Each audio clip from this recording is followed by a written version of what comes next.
بسم اللہ الرحمن الرحیم۔ بر صغیر ہند و پاک کے لیے بلکہ ساری دنیا کے لیے اللہ رب العزت کی جانب سے ایک عظیم نعمت محبوب العلماء والصلاحاء حضرت مولانا پیر ذوالفقار صاحب نقشبندی دامت برکاتہم العالیہ کی شخصیت ہے۔ حضرت پیر صاحب دامت برکاتہم سنت اللہ فی الارض کے مطابق اسلاف و اکابر کا وہ زرعی سلسلہ جو رسول اللہ صلی اللہ علیہ وسلم کی رحلت کے بعد سے چلا ہے اور قیامت تک باقی رہے گا، امت کا درد اور امت کی فکر جس کی لڑیوں میں سینہ بسینہ منتقل ہوتی چلی آ رہی ہے، آپ کی ذات گرامی اسی زرعی سلسلے کی ایک کڑی ہے۔ آپ کی گوناگوں مصروفیت کا محور و مرکز امت مسلمہ کے لیے فکر وحدت و یگانگت ہے۔ آپ کے بابرکت قدم جس زمین پر پڑتے ہیں وہاں کا ذرہ ذرہ چاہت و الفت سے منور ہو جاتا ہے، ساری فضا میں الفت و محبت کی خوشبو پھیل جاتی ہے، دل جڑتے چلے جاتے ہیں، نفرتیں مٹتی چلی جاتی ہیں، عداوتوں کا سیاہ بادل چھٹتا چلا جاتا ہے اور آسمان قلوب پر لگاوٹ و تراوٹ کی دھنک اتر آتی ہے۔ ذالک فضل اللہ یؤتیہ من یشاء۔ یہ ہمارے لیے بڑی سعادت کی بات ہے کہ ہم حافظ شیخ محبوب صاحب اینڈ سنس لام کی جانب سے حضرت پیر صاحب قبلہ دامت برکاتہم کے مختلف موضوعات پر بیانات کا سلسلہ شروع کرنے کا عزم کیا ہے۔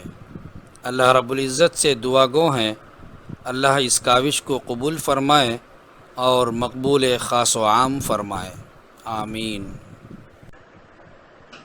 اس سلسلے کا نواں بیان مثالی بیٹی عنوان کے تحت ہے، آپ حضرات بغور سماعت فرمائیں۔ الحمد للہ وکفا وسلام علی عبادہ الذین اصطفیٰ، اما بعد، اعوذ باللہ من الشیطان الرجیم، بسم اللہ الرحمن الرحیم۔ یہب لمن یشاء اناثا ویہب لمن یشاء الذکور، سبحان ربک رب العزت عما یصفون، وسلام علی المرسلین، والحمد للہ رب العالمین۔ اللہم صل علی سیدنا محمد وعلی آل سیدنا محمد وبارک وسلم۔ رمضان مبارک کے مستورات کے بیان کے لیے ہم کافی عرصہ فکر مند رہے کہ کون سے عنوانات سلیکٹ کیے جائیں۔ پھر دل میں خیال آیا کہ عورت کی زندگی کے مختلف سٹیجز ہیں، تو اس کو سمجھایا جائے کہ ہر سٹیج پر وہ ایک بہترین عورت کیسے بن سکتی ہے۔ مثلا بہترین بیٹی کیسے بن سکتی ہے، بہترین شاگردہ کیسے بن سکتی ہے، پھر شادی کے بعد بہترین بیوی کیسے بن سکتی ہے، پھر بہترین بہو کیسے بن سکتی ہے، بہترین ماں کیسے بن سکتی ہے، بہترین ساس کیسے بن سکتی ہے، اور اللہ کی بہترین بندی کیسے بن سکتی ہے۔ یعنی زندگی میں جو جو انسان کے مراحل آتے ہیں اس میں اس کو یہ رہبری دی جائے، گائیڈنس دی جائے کہ وہ اپنی زندگی کو بہترین کیسے بنا سکتی ہے۔ اس پر ہم نے مارکیٹ میں کتابیں دیکھیں تو دو چار کتابیں ملیں مثالی میاں بیوی کے عنوان پر، لیکن جب ان کو بھی پڑھا تو ان میں کوئی اتنا رچ مٹیریل نہیں تھا، اتنی زیادہ انفارمیشن نہیں تھی کہ سٹیپ بائی سٹیپ انسان اپنی زندگی کو بہتر بنا سکے۔ ان عنوانات کے مٹیریل کو سرچ کرنے میں ہمیں کافی محنت کرنی پڑی. ہم نے اس کو دینی نقطہ نظر سے بھی چھانا اور پھر ماڈرن سائنٹیفک ریسرچ میں جو اس وقت لوگوں نے اس کے متعلق کچھ اصول وضع کر لیے ہیں ان کو بھی ڈھونڈا. چنانچہ جب بھی بیان میں یہ کہا جائے گا کہ ریسرچ سے یہ بات ثابت ہے تو اس سے مراد ہارورڈ یونیورسٹی کی research, university of Michigan, university of California یا نیو یارک یونیورسٹی یا پینسلوینیا، یعنی دنیا کی بہترین یونیورسٹیوں کی جو ریسرچ ہے وہ بتائی جائے گی. امید ہے کہ خواتین ان باتوں کو دل کے کانوں سے سنیں گی اور اس سے فائدہ اٹھانے کی کوشش کریں گی. پھر دل میں خیال آیا کہ جس طرح عورتوں کو رہبری کی ضرورت ہے مردوں کو بھی تو ہے، لہذا اس دفعہ بیانات کی ترتیب ایسے رہے گی کہ دن میں عورتوں کے سامنے مثالی بیٹی کے عنوان پہ بات ہوگی، رات کو مردوں کے سامنے مثالی بیٹے کے عنوان پہ بات ہوگی. دن میں اگر مثالی شاگردہ کے عنوان پر بات ہوگی تو رات کو مردوں کی مجلس میں مثالی شاگرد کے عنوان پہ بات ہوگی. اگر دن میں بہن کے عنوان پہ بات ہوگی تو رات کو مثالی بھائی کے عنوان پہ بات ہوگی. دن میں مثالی بیوی کا عنوان ہوگا، رات کو مثالی خامد کا عنوان ہوگا. دن میں مثالی ماں کا عنوان ہوگا تو رات کو مثالی باپ کا عنوان ہوگا، تاکہ یہ مجالس جس طرح عورتوں کے لیے فائدہ مند ہوں اسی طرح مردوں کو بھی فائدہ پہنچے. تو خواتین کو چاہیے کہ اپنے نوجوان بچوں کو، خامدوں کو، بھائیوں کو رات کی ان مجالس میں ضرور بھیجیں، کیونکہ یہ عنوانات ایسے ہیں جن پر بہت کم گفتگو ہوتی ہے. اگر ہم مین آور کیلکولیٹ کریں تو سینکڑوں مین آور ایک ایک ٹاپک کے اوپر لگائے گئے، جس کے بعد یہ مواد آپ کے سامنے پیش ہوگا. عورت کے حقوق کے معاملے میں اگر تاریخ پر نظر ڈالی جائے تو بہت اونچ نیچ رہی ہے. کئی ایسے بھی معاشرے گزرے کہ جہاں انہوں نے عورت کو اتنا سر پہ چڑھایا کہ اس کی عبادت ہی شروع کر دی، اس کے بت بنا کے رکھ لیے. اور ایسا بھی وقت آیا کہ عورت کو اتنا ڈیگریڈ کیا گیا کہ اس کے وجود کو بھی برداشت نہ کیا گیا. چنانچہ جب نبی علیہ الصلوۃ والسلام اس دنیا میں تشریف لائے تو عربوں میں گھر میں بیٹی کا پیدا ہونا ایک بری بات سمجھی جاتی تھی. چنانچہ جس کے ہاں بیٹی پیدا ہوتی تھی وہ چھوٹی معصوم بچی کو زمین میں زندہ دفن کر دیا کرتے تھے. کتنی حیوانیت کی بات ہے کہ ایک معصوم بچی کو زندہ زمین کے اندر دفن کر دیا کرتے تھے. گھر میں بیٹی کے نام کو برداشت نہیں کیا جاتا تھا. مکہ مکرمہ کے باہر ایک قبرستان تھا جس میں ایسے بچوں کو دفن کیا جاتا تھا. اللہ تعالیٰ نے قرآن مجید میں بھی فرمایا وَإِذَا الْمَوْءُودَةُ سُئِلَتْ بِأَيِّ ذَنبٍ قُتِلَتْ. اب ایک ایسا معاشرہ جس میں بیٹی کا وجود بھی برداشت نہ کیا جا سکتا ہو، اس میں بیٹی کے حقوق کی بات کرنا یا بیٹی سے محبت پیار سے پیش آنے کی بات کرنا ایک بہت مشکل کام تھا. مگر اللہ تعالیٰ کے پیارے حبیب صلی اللہ علیہ وسلم نے بیٹیوں پر احسان فرمایا اور لوگوں کو ان کے حقوق بتائے. نبی علیہ السلام نے ارشاد فرمایا کہ جس شخص کی 2 بیٹیاں ہوں وہ ان کی اچھی تربیت کرے، اچھی تعلیم دے اور پھر جوان ہونے پر اس کی شادی کر دے تو یہ بندہ جنت میں میرے ساتھ اس طرح اکٹھا ہوگا جیسے ہاتھ کی 2 انگلیاں ایک دوسرے کے ساتھ اکٹھی ہوتی ہیں. یہ بیٹی کو عزت اللہ کے حبیب صلی اللہ علیہ وسلم نے دلوائی. چنانچہ نبی علیہ السلام نے ارشاد فرمایا کہ باپ کو چاہیے کہ اپنی بیٹیوں کے ساتھ زیادہ نرمی سے پیش آئے، زیادہ محبت سے پیش آئے، ان کے ساتھ انٹریکٹ کرنے میں محبت کو، نرمی کو مقدم رکھے۔ بلکہ اگر ایک باپ گھر کوئی چیز لائے، اس کا بیٹا بھی ہو اور بیٹی بھی ہو، تو اس کو چاہیے کہ وہ بیٹی کو چیز پہلے دے، اس عزت کی وجہ سے جو اللہ نے بیٹی کو عطا فرمائی ہے۔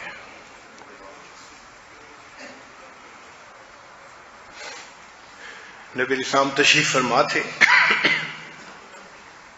ایک صحابی آئے، اے اللہ کے حبیب صلی اللہ علیہ وسلم، میں نے اپنی زندگی میں بہت بڑے بڑے گناہ کیے ہیں۔ نبی علیہ السلام نے بتایا کہ اسلام لانے سے پہلے کے جتنے گناہ ہوتے ہیں اللہ تعالیٰ ان تمام گناہوں کو معاف فرما دیتے ہیں۔ اس کی آنکھوں میں آنسو آ گئے۔ اے اللہ کے حبیب صلی اللہ علیہ وسلم، اس گناہ کو بتاتے ہوئے بھی مجھے اس وقت ندامت ہو رہی ہے کہ میں انسان تھا یا میں حیوان تھا، میں نے یہ گناہ کر کیسے لیا؟ نبی علیہ السلام نے پھر اسے سمجھایا کہ اسلام سے پہلے کے جتنے بھی گناہ ہوں گے سب معاف ہو گئے۔ پھر اس نے کہا کہ اے اللہ کے حبیب صلی اللہ علیہ وسلم، ہمارا معاشرہ ایسا تھا کہ گھر کے اندر ہم بیٹی کے وجود کو پسند ہی نہیں کیا کرتے تھے۔ جس کے ہاں بیٹی ہوتی تھی وہ چھوٹی معصوم بچی کو زندہ زمین کے اندر دفن کر دیا کرتا تھا۔ میرا بھی یہی ذہن تھا۔ ایک مرتبہ میری بیوی حاملہ تھی، میں تجارتی سفر کے لیے کہیں چلا گیا۔ جب واپس آیا تو پتہ چلا کہ بیوی حمل سے فارغ ہو چکی۔ میں نے اس سے پوچھا کہ تمہارے ہاں کیا ہوا؟ اس نے کہا کہ بیٹی کی ولادت ہوئی تھی اور میں نے بیٹی کو ٹھکانے لگا دیا۔ میں مطمئن ہو گیا، چلو قصہ تمام ہو گیا۔ مگر حقیقت یہ تھی کہ میری بیوی نے اپنی بیٹی کو اپنی بہن کے ہاں دور بھیج دیا تھا۔ اس زمانے میں چونکہ اتنی آمد و رفت عام نہیں تھی، مہینوں اور سالوں کے بعد رشتہ دار ایک دوسرے کو ملتے تھے تو صحیح خبر کا پتہ نہیں چلتا تھا۔ چنانچہ یہ بچی میری بیوی کے بہن کے گھر پلتی رہی، حتیٰ کہ یہ چلنے پھرنے کے قابل ہو گئی۔ کبھی وہ بہن میری بیوی کو ملنے کے لیے آتی تو یہ بچی بھی ساتھ ہوتی۔ میں اسے اپنی سالی کی بیٹی ہی سمجھتا رہا۔ اب چھوٹی بچی جب گھر میں آتی تو کبھی مجھ سے بات کرتی، کبھی مجھے دیکھتی، کبھی ہنستی مسکراتی تو مجھے اچھی لگتی۔ تو میں اس چھوٹی سی بچی کے ساتھ محبت سے پیش آتا، حتیٰ کہ چند مرتبہ آنے کے بعد مجھے اس بچی کے ساتھ ایک اٹیچمنٹ فیل ہونے لگی۔ وہ میرے ساتھ محبت کا اظہار کرتی، میں اسے اپنی گود میں بٹھاتا، اس سے کھیلتا، اس سے بات چیت کرتا۔ جب میری بیوی نے دیکھا کہ اس بچی کے ساتھ میری محبت کا رشتہ مضبوط ہو گیا تو ایک دن اس نے ڈسکلوز کیا کہ یہ میری بہن کی بیٹی نہیں، یہ تو میری بیٹی ہے، میں نے اسے وہاں بھیج دیا تھا۔ اور دیکھیں ہماری بیٹی کتنی خوبصورت ہے، کتنی پیاری ہے، کتنی معصوم باتیں کرتی ہے۔ میں نے بیوی کی بات تو سن لی، لیکن میرے اندر جو ایک حیوانیت تھی وہ بیدار ہو گئی، اور میں نے دل میں فیصلہ کر دیا کہ میں اس لڑکی کو زندہ دفن کر دوں گا۔ فرماتے ہیں کہ کچھ دنوں کے بعد میں نے اپنی بیوی کو کہا کہ مجھے ایک کام جانا ہے اور میں بچی کو ساتھ لے جاؤں گا۔ اس نے کہا بہت اچھا، لے جاؤ۔ میں نے اس چھوٹی بچی کو اپنے ساتھ لیا اور راستے میں نے ایک کدال خریدا اور شہر سے باہر جا کر ایک جگہ میں نے گڑھا کھودنا شروع کر دیا۔ میں گڑھا کھود رہا تھا اور وہ چھوٹی بچی میرے پاس کھڑی تھی۔ تھوڑی سی مٹی میرے کپڑوں پہ گری تو بچی نے اس مٹی کو جھاڑا اور مجھے کہنے لگی کہ آپ کے کپڑوں پہ مٹی پڑ رہی ہے، آپ ذرا خیال رکھیں۔ مگر اس کی ان معصوم باتوں کا میرے اوپر کوئی اثر نہیں ہوا۔ میں گڑھا کھودتا رہا، حتیٰ کہ جب میں نے گڑھا کھود لیا تو میں نے بچی کو زبردستی پکڑا اور اس گڑھے کے اندر پھینک دیا۔ پھر میں نے اس کے اوپر مٹی ڈالنے شروع کر دی. وہ بچی رونے لگی. اس نے مجھے پکارا، میرے بالوں میں مٹی پڑ رہی ہے، میری آنکھوں میں مٹی پڑ رہی ہے، مگر میرے اوپر ایسی حیوانیت سوار تھی کہ میں نے اس بچی کی آواز کا ذرا خیال نہ کیا، اور میں مٹی ڈالتا رہا حتیٰ کہ وہ بچی زندہ دفن ہو گئی. اس کی آواز آنا بند ہو گئی.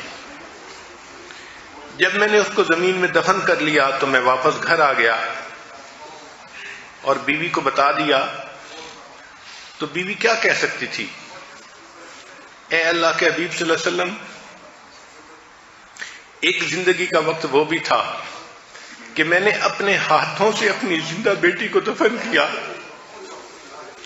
پھر آپ تشریف لائے اور آپ نے آ کر ہمیں انسانیت سکھائی، دین سکھایا، اور آپ نے ہمیں چھوٹے بچوں کے ساتھ محبت و پیار سے رہنا سکھایا. اب یہ بیٹی جو میں نے اٹھائی ہوئی ہے، یہ میرے بھائی کی بیٹی ہے، میری اپنی نہیں.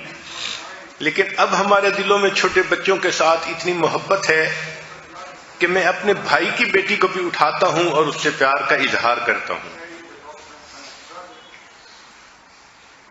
تو اللہ رب العزت کے پیارے حبیب صلی اللہ علیہ وسلم نے سمجھایا کہ بیٹی کا وجود اللہ کی رحمت ہوتی ہے. عام طور پر لوگوں کو دیکھا کہ بیٹے کی پیدائش پر خوشی کا اظہار کرتے ہیں اور بیٹی کی پیدائش پر ان کے چہروں پر سیاہی آ جاتی ہے. حالانکہ معاملہ ایسا نہیں ہے. یہ ضرور ہے کہ بیٹے کی پیدائش پر ماں باپ کو سیکیورٹی زیادہ فیل ہوتی ہے کہ ایک لڑکا پیدا ہو گیا، یہ بڑا ہوگا، بزنس کرے گا، جاب کرے گا، کمائے گا، اور گھر کے لوگوں کے لیے سپورٹ کا کام بھی کرے گا اور ان کی حفاظت بھی کرے گا. بیٹی پیدا ہوتی ہے تو عام طور پر یہی سمجھا جاتا ہے کہ پہلے تو یہ بچی ہونے کی وجہ سے بزنس نہیں کر سکتی، اور اگر کرے بھی صحیح تو اس کی سیکیورٹی کا ساری زندگی مردوں کو ہی خیال رکھنا پڑے گا. پھر بیٹے کے پیدا ہونے سے انسان کی نسل آگے چلتی ہے، اس کا نام آگے چلتا ہے، اور بیٹی تو کسی دوسرے کے گھر کی زینت جا کے بنتی ہے. اس لیے لوگ بیٹے کی پیدائش پہ زیادہ خوش ہوتے ہیں، بیٹی کی پیدائش پہ کم خوش ہوتے ہیں. حقیقت یہ ہے کہ جس طرح بیٹے کی پیدائش پہ خوشی کا اظہار کرنا چاہیے، بیٹی کی پیدائش پہ بھی خوشی کا اسی طرح اظہار کرنا چاہیے. ہماری شریعت اتنی خوبصورت ہے کہ حکم دیا کہ جب کسی کے ہاں بیٹی پیدا ہو تو وہ 7ویں دن اس کا عقیقہ کرے. عقیقہ کا کیا مطلب؟ کہ جانور ایک قربان کرے، کھانا بنائے اور قریبی دوستوں کو، رشتہ داروں کو بلائے،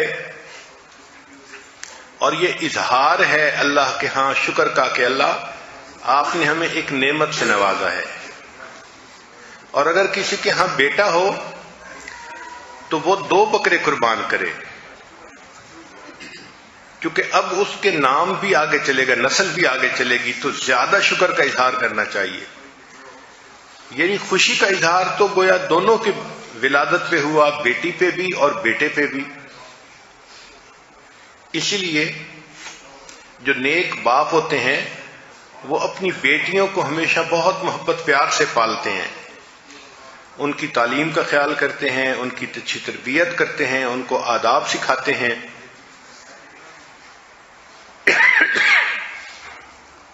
اسی لیے بیٹی کے اندر چند صفات کا ہونا بڑا ضروری ہے. سب سے پہلی صفت اس کے اندر حیا اور پاک دامنی کا ہونا.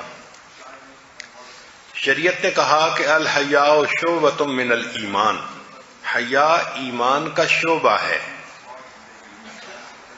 لہذا دین اسلام نے حیا کو بہت پسند کیا ہے. حیا سے مراد یہ کہ صفت ایسی ہونی چاہیے بچی کے اندر کہ وہ غیر محرم مرد کے ساتھ انٹر ایکٹ نہ کرے، اور اگر کرنا بھی پڑے تو اس کی نگاہیں جھکی ہوئی ہوں، اور اس کے اندر ایک شرم ہو. یہ حیا ایک انویزیبل لباس ہے. جیسے کسی کے جسم پر لباس ہو تو وہ دوسرے سے پروٹیکٹڈ ہوتا ہے.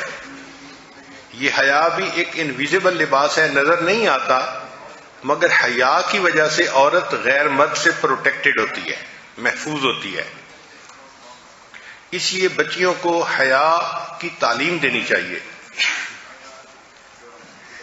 آج کل کفر کے معاشرے میں حیا کو ایک بیماری سمجھا جاتا ہے کہ شائنس از اے سکنس.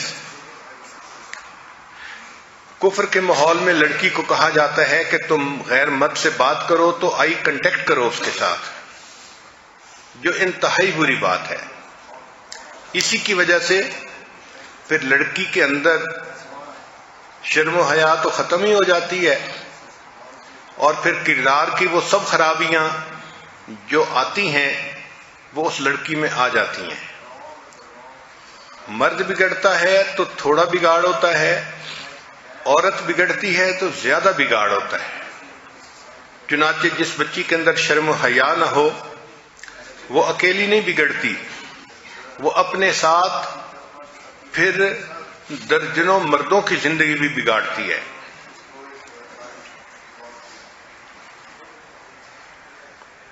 قرآن مجید میں حضرت شعیب علیہ السلام کی 2 بیٹیوں کا تذکرہ ہے. شعیب علیہ السلام ذرا بوڑھے ہو گئے تھے،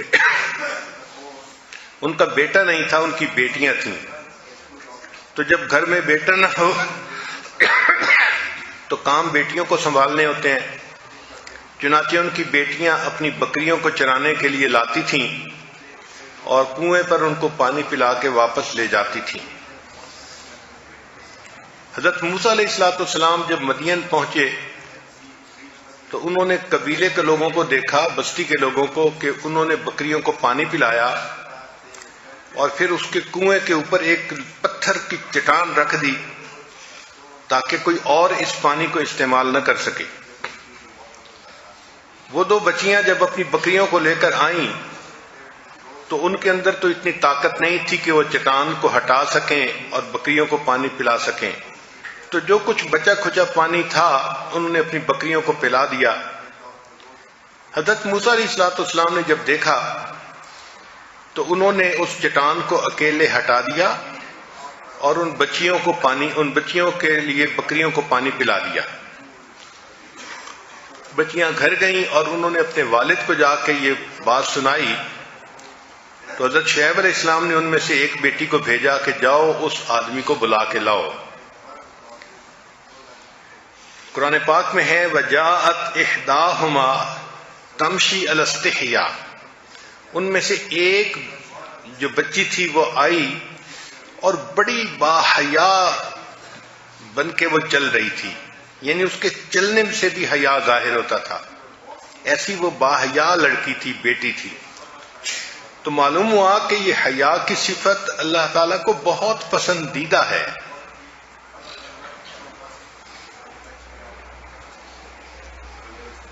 چنانچہ جس کے ہاں بیٹی ہو ان کو چاہیے کہ سب سے پہلی چیز اس بچی کو سمجھائیں کہ بیٹیوں کے اندر حیا زیادہ ہونی چاہیے اور ان کو پاک دامنی کی زندگی کی ترغیب دینی چاہیے. اللہ کے پیارے حبیب صلی اللہ علیہ وسلم کی بیٹی سیدہ فاطمہ الزہرا رضی اللہ تعالیٰ عنہا جو خاتون جنت بنی، ان کے اندر اتنی حیا تھی. ایک مرتبہ نبی علیہ السلام نے صحابہ سے پوچھا کہ بہترین عورت کون ہے؟ کسی نے کوئی جواب دیا، کسی نے کوئی جواب دیا. حضرت علی لانو کسی کام کے لیے اٹھ کر گھر آئے اور انہوں نے آ کر یہی کویسچن سیدہ فاطمہ الزہرا رضی اللہ عنہا سے پوچھا کہ بہترین عورت کون سی ہے؟ انہوں نے جواب میں فرمایا کہ جو نہ خود کسی غیر محرم مرد کو دیکھے اور نہ کوئی غیر محرم مرد اس کو دیکھ سکے، وہ سب سے بہترین عورت ہے.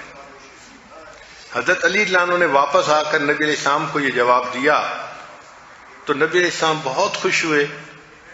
پھر پوچھا علی آپ کو یہ بات کس نے بتائی؟ انہوں نے بتایا کہ میں نے فاطمہ سے یہ بات پوچھی تو نبی صاحب نے فرمایا فاطمہ تو میرے دل کا ٹکڑا ہے.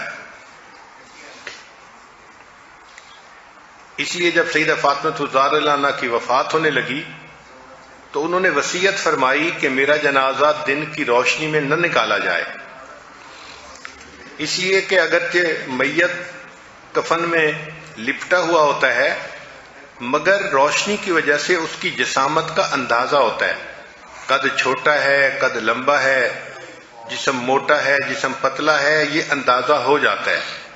تو وہ فرمانے لگیں کہ میں اس چیز کو بھی پسند نہیں کرتی کہ میرے مرنے کے بعد میری جسامت کے بارے میں کچھ اندازہ کسی غیر مرد کو ہو، اس لیے رات کو میرا جنازہ نکالا جائے.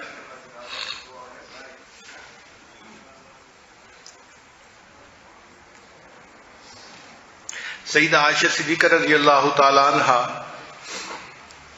سیدنا صدیق اکبر اللہ عنہ کی لاڈلی بیٹی تھیں، اور اللہ رب العزت نے ان کو ایسی حیا دی تھی، ان کی پاکیزگی کا اندازہ لگانا ہو تو اس بات سے لگائیں کہ ان کا نکاح اللہ کے حبیب صلی اللہ علیہ وسلم سے ہوا، اور اللہ فرماتے ہیں الطیبات للطیبین کہ پاکیزہ مردوں کے لیے پاکیزہ عورتیں. تو سیدہ صدیق عنہا کی پاکیزگی کا اندازہ لگانا ہو تو نبی علیہ السلام کی پاکیزگی کا تصور کیجئے. چنانچہ ایک ایسا وقت بھی آیا کہ جب کفار نے، منافقین نے سیدہ صدیق عنہا پر بہتان لگانے کی کوشش کی، مگر اللہ رب العزت نے قرآن مجید میں ان کی پاک دامنی کی گواہی دی. سیدنا یوسف علیہ السلام پر بہتان لگا، اللہ نے بچے سے گواہی دلوائی. بی بی مریم پر بہتان لگا، اللہ نے چھوٹے بچے سے گواہی دلوائی. لیکن جب نبی علیہ الصلوۃ والسلام کی رفیق حیات پر بہتان لگا تو اللہ نے کسی مخلوق سے گواہی نہیں دلوائی بلکہ اللہ نے وحی کے ذریعے خود گواہی عطا فرمائی.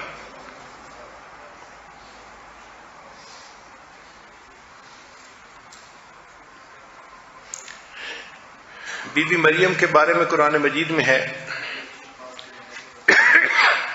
کہ جب وہ جوان العمر ہو گئیں تو گھر میں زندگی گزار رہی تھیں، چنانچہ انہوں نے غسل کرنا تھا تو گھر کے مشرقی جانب انہوں نے پانی کا انتظام کیا کہ غسل کر سکیں. اس وقت جب وہ پردے کے اندر تھیں اللہ تعالیٰ نے جبریل علیہ السلام کو بھیجا ایک بھرپور مرد کی شکل میں. جب بی بی مریم نے اچانک ایک مرد کو دیکھا تو قالت انی اعوذ بالرحمن منک ان کنت تقیا، کہ میں تو اللہ کی پناہ مانگتی ہوں.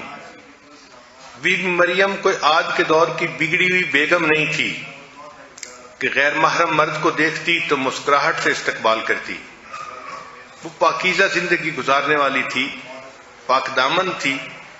چنانچہ وہ گھبرا گئی کہ ایسے وقت میں ایک غیر مرد کہاں آ گیا. جبریل علیہ السلام نے جب دیکھا کہ بی بی مریم گھبرا گئی ہیں تو انہوں نے کہا کہ انما انا رسول ربک، کہ میں تمہارے رب کا نمائندہ ہوں، لِأَهَبَ لَكِ غُلَامًا زَكِيًّا، تاکہ تمہیں نیک بیٹا ملے. اب بی بی مریم مطمئن ہونے کی بجائے اور گھبرا گئی، یعنی گھبراہٹ بڑھ گئی کہ ایک تو مرد کو میں نے دیکھا اور دوسرا وہ مرد کہہ رہا ہے کہ تمہارا بیٹا ہوگا، اور بیٹا ہو نہیں سکتا چونکہ بیٹے کا کوئی سبب موجود نہیں. تو انہوں نے فرمایا انا یکون لی غلام، میرا بیٹا کیسے ہو سکتا ہے. ولم یمسسنی بشر، نہ تو کسی مرد نے مجھے ہاتھ لگایا، ولم اکو بغیہ، اور نہ میں کوئی بد کردار ہوں. بی بی مریم جانتی تھی کہ بچے ہونے کے سبب دو ہوتے ہیں، یا تو نکاح کی وجہ سے ہوتا ہے ورنہ پھر زنا کی وجہ سے ہوتا ہے، اور یہ دونوں اسباب موجود نہیں تھے. تو اس لیے انہوں نے کہا کہ میرا بیٹا کیسے ہو سکتا ہے، نہ تو میں نے نکاح کیا اور نہ میں نے زنا کیا. تو جبریل علیہ السلام نے جب یہ سنا تو انہوں نے کہا قال کذالک، ہاں ایسا ہی ہے جیسے آپ کہہ رہی ہیں. یہ کذالک کا لفظ جو ہے یہ بی بی مریم کی پاک دامنی کے اوپر ایک مہر ہے جو قرآن نے لگا دی. ہاں بی بی مریم، آپ جو کہہ رہی ہیں آپ بالکل سچ کہہ رہی ہیں. یہ کذالک کا لفظ بی بی مریم کی شان بیان کرتا ہے. اللہ ایسی بیٹیاں ہر کسی کو عطا فرمائے کہ جو ایسی پاک دامنی کی زندگی گزارنے والی ہو کہ اس پر اللہ کے فرشتے بھی پاک دامنی کی گواہی لگائے. دوسری صفت بچی کے اندر نیکی کا شوق پیدا کرنا. چنانچہ چھوٹی بچی کی شروع سے ہی تربیت ایسی کرنی چاہیے کہ اس کے اندر عبادت کا شوق بھر دیا جائے. سیدہ فاطمہ الزہرا رضی اللہ عنہا کے بارے میں آتا ہے، سردیوں کی لمبی رات میں انہوں نے تہجد پڑھی. جب سلام پھیرا تو دیکھا کہ فجر کا وقت قریب ہے، تو دعا مانگنے لگی اور دعا مانگتے مانگتے روئیں اور کہا کہ اللہ، میں نے تو 2 ہی رکعت کی نیت باندھی تھی، تیری راتیں کتنی چھوٹی ہیں کہ 2 رکعت میں تیری ساری رات ہی ختم ہو گئی. پھر تیسرا، اس بچی کو خدمت کا جذبہ پیدا کرنا چاہیے. اللہ تعالیٰ نے مردوں کو عبادت کے ذریعے سے جنت دینی ہے، عورتوں کو خدمت کے ذریعے سے جنت دینی ہے. چنانچہ حدیث مبارکہ میں ہے کہ جو عورت اس طرح فوت ہو کہ فرائض پر عمل کرنے والی ہو اور اس کا خامند اس سے خوش ہو تو اللہ تعالیٰ اس کے لیے جنت کے دروازے کو کھول دیں گے، وہ سیدھی جنت جائے گی. تو بچیوں کے اندر خدمت کا جذبہ پیدا کرنا چاہیے. ہم نے دیکھا ہے کہ چھوٹی بچیوں کے اندر فطری طور پر یہ جذبہ موجود ہوتا ہے، بس اس کو تھوڑا ڈائریکٹ کرنا پڑتا ہے. کئی مرتبہ میں گھر میں ہوتا ہوں تو جب 10 بجے کے قریب میں اٹھ کے اپنا کام شروع کرتا ہوں تو میں نے دیکھا کہ حنانہ میرے پاس آتی ہے اور کہتی ہے دادا ابو میں آپ کی ہیلپ کر سکتی ہوں. اب ایک چھوٹی سی بچی جس کی عمر 4 سال ہے یا 5 سال ہے، اس کو بھی یہ سینس ہے کہ مجھے ہیلپ کرنی ہے، مجھے کام کرنے ہیں. لہذا میں 1-2 گھنٹے بیٹھ کے جو مطالعہ کرتا ہوں یا کوئی مضمون لکھتا ہوں تو اس دوران وہ مستقل میرے پاس رہتی ہے اور میرے چھوٹے موٹے کام وہ کرتی رہتی ہے.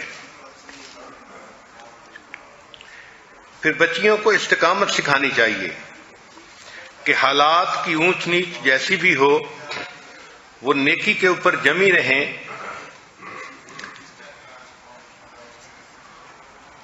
سیدہ فاطمہ الزہرا رضی اللہ تعالیٰ عنہا اپنے گھر کے کام کاج خود کرتی تھیں. ہاتھوں میں گٹے پڑ گئے تھے،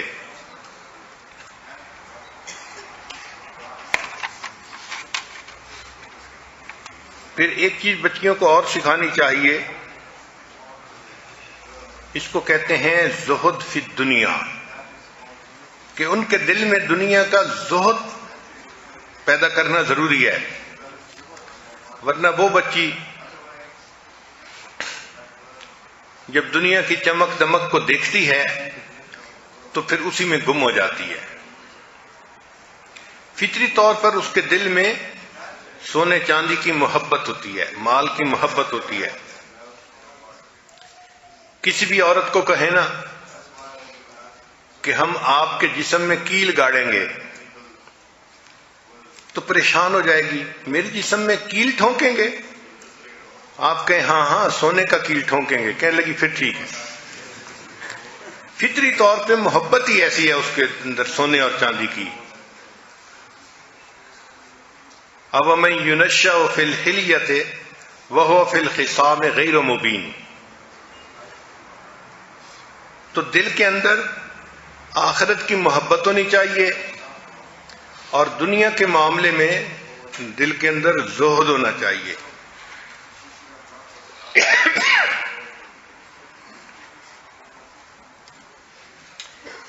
بچی کی تعلیم کا بہت خیال رکھنا چاہیے تاکہ وہ بچی پڑھ لکھ کر سمجھدار بن کر زندگی گزار سکے.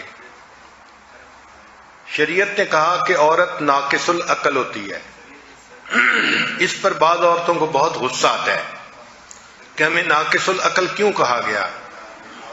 بھئی اس کی حقیقت کو سمجھنے کی کوشش کریں کہ ناقص العقل سے مراد یہ نہیں کہ ان کے پاس ذہن نہیں ہوتا، برین نہیں ہوتا. بہت ان کے پاس ذہن ہوتا ہے، بہت عقل ہوتی ہے.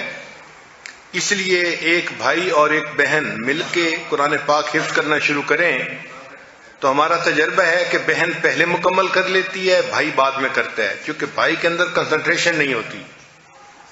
تو عورتیں بہت ذہین ہوتی ہیں، اس میں کوئی شک نہیں ہے، مگر ایک ان کے اندر کمزوری ہوتی ہے کہ جذبات کے اندر بہہ جاتی ہیں، ایموشنلی بلیک میل ہو جاتی ہیں. ان کے جو قوت فیصلہ ہے وہ بڑی کمزور ہوتی ہے، وہ ہمیشہ جذباتی فیصلے کرتی ہیں اور الٹے سیدھے فیصلے کر جاتی ہیں. چونکہ الٹے سیدھے فیصلے کر لیتی ہیں اس لیے شریعت نے کہا کہ عورت ناقص العقل ہوتی ہے. اور عورتیں خود اس بات کو تسلیم کرتی ہیں کہ واقعی ہمارے فیصلے ایسے ہی ہوتے ہیں. خوش ہوتی ہیں کسی سے تو اس کا دل چاہتا ہے کہ بس ساری دنیا میں کوئی نہ ہو، بس ایک یہ انسان ہو جو زمین کے اوپر چل رہا ہو. اور اگر اسی سے تھوڑی دیر میں خفا ہوں گی تو کہیں گی نہیں، بس یہ میرے سامنے زمین کے اندر دفن ہی ہو جائے، اس کا وجود برداشت نہیں ہوتا. تو یہ جو جذباتی فیصلے ہیں اس وجہ سے شریعت نے ان کو ناقص العقل کہا گیا. ورنہ بچیاں بہت سمجھدار ہوتی ہیں، پڑھائی لکھائی میں اچھے گریڈ لیتی ہیں، ڈاکٹر بنتی ہیں، انجینئر بنتی ہیں، عالمہ بنتی ہیں، ان کی ذہانت سے کسی کو اختلاف نہیں ہے. امام اعظم ابو حنیفہ رحمۃ اللہ علیہ ایک مرتبہ جا رہے تھے، بارش ہوئی تھی. فرماتے ہیں ایک جگہ پر پھسلن تھی اور ایک چھوٹی سی بڑی لڑکی وہاں کھڑی تھی. تو میں جب گزرنے لگا تو میں نے اس لڑکی کو کہا کہ بچی ذرا دھیان سے گزرنا، پھسل نہ جاؤ. فرمان لگے میں نے جب یہ کہا تو وہ بچی مجھے دیکھ کے مسکرائی اور کہنے لگی کہ حضرت میں پھسل گئی تو میں اکیلی گروں گی، آپ خیال کرنا اگر آپ پھسل گئے تو پھر امت کا کیا بنے گا. تو فرماتے ہیں کہ بچی کی اس بات نے میرے ضمیر کو جھنجھوڑ کے رکھ دیا.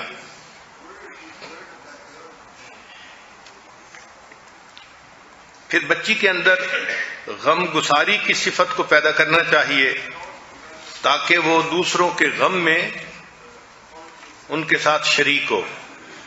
ماں، بہن، بھائی، شوہر، سب کے غم کو اپنا غم سمجھے. سائنٹیفک ریسرچ جو ہے بیٹی کے عنوان پر، اس میں اچھی بیٹی کیسے بنے، اگر کوئی بچی چاہتی ہے کہ وہ اچھی بیٹی بنے تو ماہر نفسیات لوگ کہتے ہیں کہ make a list of things you are doing to please your parents, کہ لڑکی کو چاہیے کہ ایک لسٹ بنائے کہ وہ اپنے ماں باپ کو خوش کرنے کے لیے کیا کر رہی ہے. اس کو پتہ چل جائے گا کہ وہ کچھ کر رہی ہے یا کچھ بھی نہیں کر رہی. پھر کئی مرتبہ بچی جب بڑی ہوتی ہے تو بھائی کے ساتھ کوئی مسئلہ یا ماں کے ساتھ کوئی مسائل بھی ہوتے ہیں، تو چاہیے کہ ایسے ایشوز کو جلدی ریزالو کر لیا جائے. اور بچی کو چاہیے کہ گھر کے جتنے بھی افراد ہیں ان کے ساتھ کوالٹی ٹائم سپینڈ کرے، گھر کے کام میں مدد کرے، ماں کی مدد کرے کھانے بنانے میں، گھر کی صفائی میں، کپڑوں کے دھونے میں، استری کرنے میں، یعنی جو گھر کے روٹین کے کام ہوتے ہیں ان کو کرنے میں کوئی آر محسوس نہ کرے. اور بیٹی کو یہ بھی چاہیے کہ take care of your self so that they may not worry, کہ بچی اپنا بھی خیال رکھے، صاف ستھری رہے، صاف ستھرے کپڑے پہنے، اپنے آپ کو بالکل اگنور کر دینا، بالوں میں کنگھی نہیں کی، کپڑے نہیں بدلے، جسم سے بو آ رہی ہے تو ماں باپ سمجھتے ہیں کہ شاید ہماری بیٹی بیمار ہو گئی ہے، تو ماں باپ پریشان ہوتے ہیں. تو یہ بھی بچی کی ذمہ داری ہے کہ وہ نہائے، صاف ستھرے کپڑے پہنے، اپنے آپ کا خیال رکھے تاکہ اس کے ماں باپ خوش رہیں کہ ہاں بچی ایک بیلنس زندگی گزار رہی ہے۔ کنواری بچی کو اگر بننا سنورنا بھی ہو تو بہت لائٹ میک اپ اس کو کرنا چاہیے، اتنا لائٹ کہ دیکھنے والوں کو پتہ بھی نہ چلے۔ نیوٹرل میک اپ اس کو کہتے ہیں، تو یہ جوان بچیوں کے لیے یہ ٹھیک ہے۔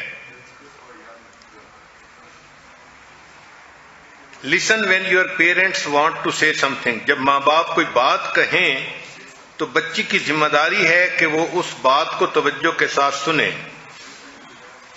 پھر بچیوں کے ذمہ جو کام لگے وہ محنت سے اس کو کریں۔ مثلا ماں باپ نے اسکول بھیجا تو وہ اچھے گریڈ لینے کی کوشش کریں۔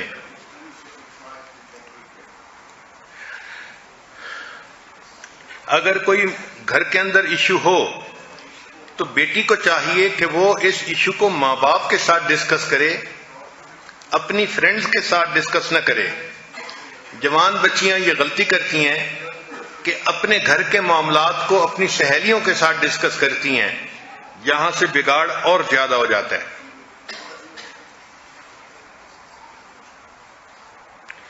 پھر ایک بچی کی ذمہ داری ہوتی ہے آلویز ٹیل دی ٹروتھ، ماں باپ کے ساتھ آنیسٹ ہونا چاہیے اور ہمیشہ ماں باپ کے سامنے سچ بولنا چاہیے۔ جو بچی ماں باپ کے سامنے جھوٹ بولنا شروع کرتی ہے یہ اس کے بگاڑ کا پہلا قدم ہوتا ہے۔ لہذا جو بھی ہو اپنے ماں باپ کے سامنے ہمیشہ سچ بات کر دینی چاہیے۔ Always trust and respect your parents, parents پہ ٹرسٹ بھی کرنا چاہیے اور ہمیشہ ان کی عزت بھی کرنی چاہیے۔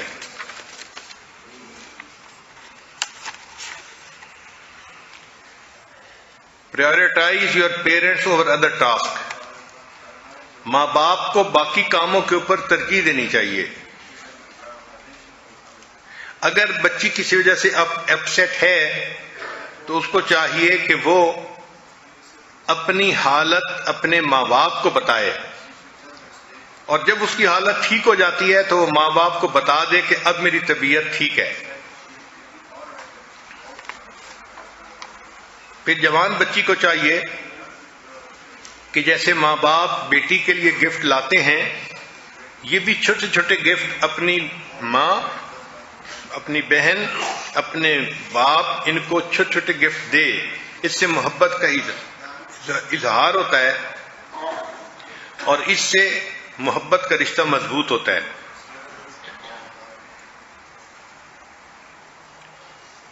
جوان بیٹی کو چاہیے کہ اپنے گرینڈ پیرنٹس کو فون کرتی رہے، اس سے اس کے اپنے ماں باپ زیادہ خوش ہوتے ہیں۔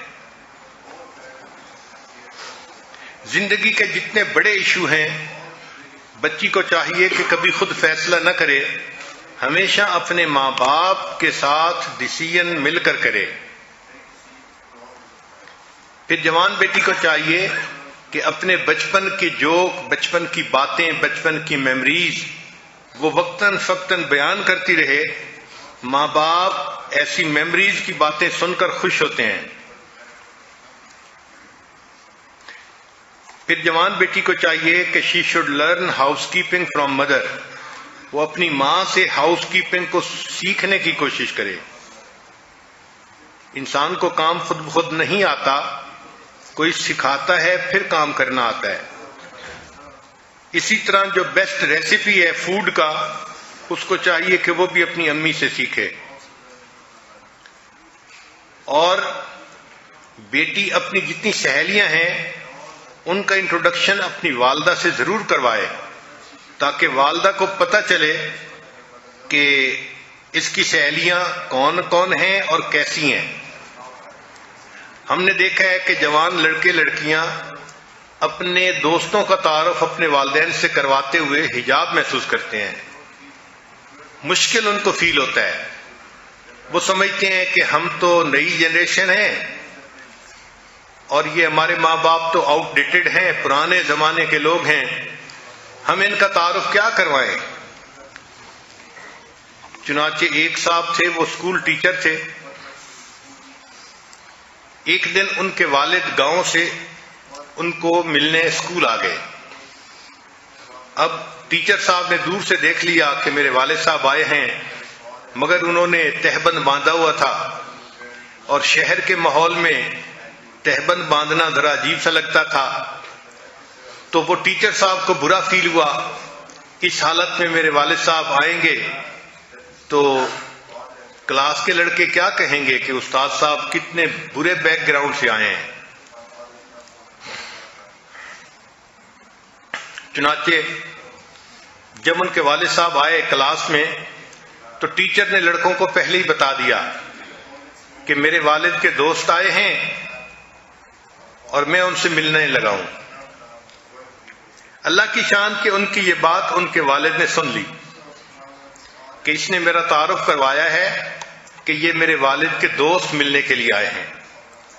تو والد صاحب بھی جرأت والے تھے، انہوں نے کلاس کے بچوں کو کہا کہ بچوں یہ ٹھیک کہہ رہے ہیں، مگر میں ان کے والد کا دوست نہیں ہوں، میں ان کی والدہ کا دوست ہوں.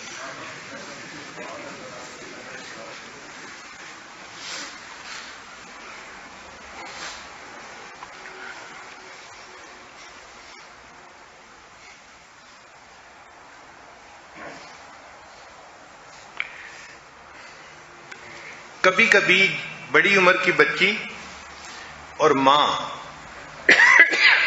اس کے درمیان کا ریلیشن شپ بہت خراب ہو جاتا ہے. تو 13 points on improving mother daughter relationship, یہ بھی اہم نکات ہیں. وقت کی کمی کی وجہ سے بس میں ان کو ذرا پڑھ دوں گا اور آپ خود ہی اس کی تفصیل کو سمجھتے جائیے گا. کہ جب بھی ماں بیٹی کا رشتہ ذرا خراب ہو، ایکویشن اچھی نہ ہو، تو make the first move your self. بیٹی کو چاہیے کہ وہ اپنی ماں سے ایکویشن ٹھیک کرے، وہ ماں کو منائے. یعنی ماں کی ذمہ داری نہیں کہ وہ بیٹی کو منائے، بیٹی کی ذمہ داری ہے کہ وہ اپنی والدہ کو خوش کرے. پھر don't expect her to change, یہ ذہن میں مت رکھیں کہ والدہ چینج ہوگی، اس کا جو بیہیویئر برتاؤ ہے وہ تو ہے، ہاں چینج یور سیلف، بیٹی کو چینج ہونا پڑے گا. پھر تیسرا پوائنٹ کہ have realistic expectation from mother. چوتھا never break communication with mother. کوئی بھی صورتحال ہو، بیٹی کو اپنی ماں سے بولنا بند کرنا یہ تو کبھی بھی نہیں کرنا چاہیے. ورس سچویشن میں بھی بیٹی کی ماں سے بات چیت رہنی چاہیے. پھر بی این ایکٹیو لسنر، بیٹی کو چاہیے کہ ماں باپ کی باتوں کو توجہ کے ساتھ سنیں. ریپیئر ڈیمیج کوئکلی، اگر کوئی گڑبڑ ہو گئی ہے تو اس کو بہت جلدی ٹھیک کر لینا چاہیے. پھر بیٹی کو چاہیے کہ وہ سوچے کہ ماں جو ہے وہ ایسا کیوں کہہ رہی ہے. Put yourself in her shoes, تو بات سمجھ آئے گی کہ والدہ یہ بات کیوں کر رہی ہے. پھر بیٹی کے اندر ایک صفت ہونی چاہیے لرن ٹو فارگیو، کہ اگر کسی نے نظر انداز کر دیا یا کوئی ایسی بات کر دی جس سے آپ ہرٹ ہوئی ہیں تو لرن ٹو فارگیو، معاف کرنا بھی سیکھنا چاہیے.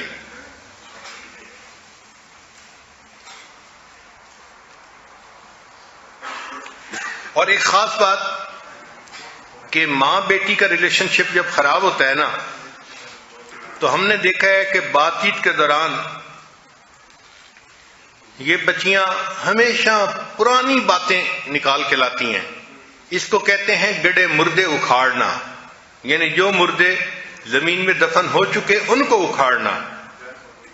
میاں بیوی کے معاملے میں بھی ایسا ہوتا ہے. جب میاں بیوی میں کوئی آرگومنٹ ہو تو جس دن شادی ہوتی ہے اس دن سے عورت بات کو شروع کرتی ہے جب رخصتی ہوئی تھی اس وقت تمہاری ماں نے یہ کیا تھا، تمہاری بہن نے یہ کیا تھا، اور اس وقت ایسے ہوا تھا. بھئی جو ہوا تھا ہو گیا، مٹی ڈالو، اب تو اس وقت کی بات کرو نا. تو عورت کی عادت ہوتی ہے کہ وہ ہمیشہ پرانی باتوں کو ضرور درمیان میں لے کے آتی ہے.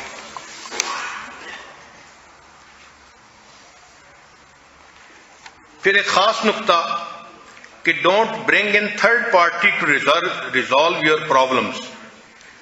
بیٹی کو چاہیے کہ کسی تیسری پارٹی کو درمیان میں مت لائے، اپنا رشتہ اپنے ماں باپ کے ساتھ، بہن بھائیوں کے ساتھ خود ٹھیک رکھے. اس میں کسی تیسری پارٹی کو لانے کی ضرورت نہیں ہے. ہمارا یہ تجربہ ہے کہ بیٹیاں ماں باپ کی سب سے زیادہ ہمدرد ہوتی ہیں اور ساری زندگی کے لیے بیسٹ فرینڈ ہوتی ہیں. بیٹے اپنے ماں باپ سے شاید اتنی محبت نہیں کرتے ہوں گے جتنی محبت بیٹیاں کرتی ہیں. ایک مرتبہ سیدہ فاطمہ الزہرا رضی اللہ تعالیٰ عنہا نے گھر میں روٹیاں بنائیں. جب کھانے لگیں تو دل میں خیال آیا کہ فاطمہ آپ تو کھانا کھا رہی ہو، پتہ نہیں آپ کے ابا حضور کو کھانے کو کچھ ملا یا نہیں ملا. چنانچہ انہوں نے آدھی روٹی کھائی اور باقی آدھی روٹی اپنی چادر کے کونے میں باندھ لی اور نبی علیہ الصلوۃ والسلام کی خدمت میں حاضر ہوئیں. نبی علیہ الصلوۃ والسلام نے اٹھ کر ان کا استقبال فرمایا. پوچھا فاطمہ کیسے آئیں؟ اے اللہ کے حبیب صلی اللہ علیہ وسلم، میں نے گھر میں کھانا بنایا تھا، 4 روٹیاں بنائیں، ایک حضرت علی عنہ نے کھائی، ایک حسن نے اور ایک حسین نے، اور ایک میرے حصے میں آئی. جب میں کھانا کھانے لگی تو مجھے خیال آیا کہ پتہ نہیں آپ نے کچھ کھانا کھایا ہے یا نہیں کھایا، تو آدھی روٹی میں نے کھائی اور بقیہ آدھی روٹی میں نے بچائی اور میں آپ کی خدمت میں لے کے حاضر ہوئی ہوں، آپ میری طرف سے قبول کر لیجئے. چنانچہ انہوں نے آدھی روٹی نبی علیہ السلام کو پیش کی. نبی علیہ السلام نے ایک ٹکڑا توڑا، اپنے مبارک منہ میں ڈالا اور فرمایا فاطمہ قسم ہے اس ذات کی جس کے قبضے میں میری جان ہے، آج 3 دن گزر گئے میرے منہ میں کوئی نوالا نہیں گیا. تو یہ بیٹی تھی جس کے دل نے اس بات کو محسوس کیا اور اس نے اپنے باپ کے غم کو پہچان لیا.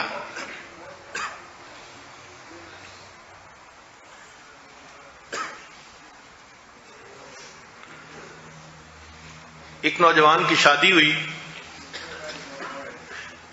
شادی کی تقریب کسی دوسرے شہر میں تھی. چنانچہ جب وہ اپنے گھر آیا تو اس کو سفر میں پوری رات ہی گزر گئی. اب جب یہ اپنے گھر پہنچے تو عام طور پر نوجوان تو یہی سمجھتے ہیں نا کہ شادی کی پہلی رات تو میاں بیوی سے محبت پیار کی رات ہوتی ہے. تو نوجوان نے اپنی بیوی کو کہا کہ دیکھیں رات تو ساری گزر گئی اور صبح 8 بجیں گے تو لوگ آ جائیں گے ہمارے گھر میں، لیکن آج ہم 8 بجے کی بجائے 10 بجے صبح کو اٹھیں گے، اور اگر کوئی ملنے والا آیا بھی صحیح تو دروازہ کھٹکھٹاتا رہے، ہم دروازہ نہیں کھولیں گے. میں چاہتا ہوں کہ ہم بس آپس میں ایک دوسرے کے ساتھ وقت گزاریں. کیونکہ خامن نے یہ کہا تو بیوی خاموش ہو گئی. اب روٹین کے حساب سے جب صبح 8 بجے تو لڑکے کا والد دروازے پہ آیا اور اس نے آ کے دروازہ کھٹکھٹایا.